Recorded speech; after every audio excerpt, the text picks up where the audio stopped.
ফার্সি এমন একটি ভাষা একসময় উপমহাদেশের রাষ্ট্রভাষা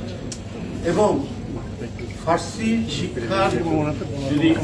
এই ভাষাটাতে শেখা যায় তো আমরা এই উপমহাদেশ শুধু বাংলা নয় এই উপমহাদেশের আমরা অনেক বস্তুনিষ্ঠ ইতিহাস সম্পর্কে আমরা জানতে পারব। যে ভাষাটি একেবারে রপ্ত করেছেন মাহমুদুল হাসান নিজামী, এই জন্য আমি তাকে শ্রদ্ধা করি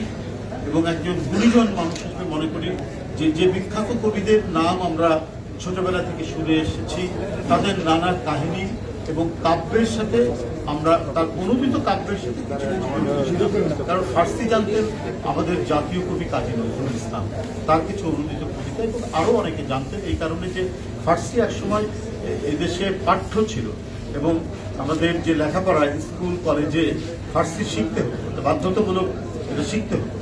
এমনকি ইংরেজরা আসার পরেও বিভিন্ন এমনকি গ্রামীণ স্কুল কলেজগুলোতেও ফার্সি পাঠ্য ছিল এবং একজন মৌলবী শিক্ষক থাকতেন যারা ফার্সি অথচ আমরা ক্রমান্বয়ে এই ভাষাটিকে আমরা পরিত্যাগ করেছি। কিন্তু আমাদের জাতীয় স্বকীয়তা জানার জন্য এটা অত্যন্ত গুরুত্ব ছিল, যেটা মাহমুদুল হাসান নিজামী এই কাজটি করে যাচ্ছে, নিরন্তরভাবে করে যাচ্ছেন থেমে। হৃদয়ে শহীদ জিয়া এই নামটি শুনলেই আমাদের যারা জাতীয়তাবাদী রাজনীতি এবং আমরা যারা মোটামুটিভাবে কিছুটা দেশপ্রেম এবং কিছুটা এই সার্বভৌমত্ব স্বাধীনতা জোর করে বলতে পারবো না সবাই আমরা একেবারেই যে খুব স্বাধীনতা সার্বভৌমত্বের জন্য অতন্ত্র প্রহরী, কিন্তু যারা এই দর্শনকে দিয়ে গেছেন নিজেদের জীবন দিয়ে, তাদের নিয়ে কোনো বই রচিত হলে সেটা আমাদের মতো ক্ষুদ্র কর্মীরা অত্যন্ত আপ্লুত হই, আবেগ আপ্লুত হই এবং আমাদেরকে আমরা এই বইটি পাঠ করব, এটা চর্চা করব এবং নিঃসন্দেহে আমি মনে করি যেহেতু এইটির সাথে জড়িত আছেন মাহমুদুল হাসান নিজামী সাহেবের মতো মানুষরা আছেন, এখানে আমার আরেক ভাই যার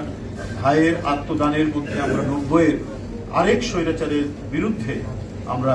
বিজয়ী হয়েছিলাম, তাদের আত্মদানের শহীদ জিয়াদের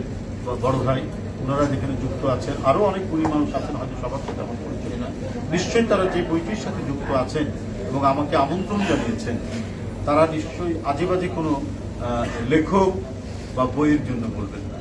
একজন মহান রাষ্ট্রনায়কের দেশে তার উপরে লিখিত বই, এটা উৎকৃষ্ট এবং অবশ্যই এটা পঠনযোগ্য পাঠযোগ্য একটি বই হবে বলে আমি বিশ্বাস করি। আমি সবাইকে আন্তরিক ধন্যবাদ জানাচ্ছি।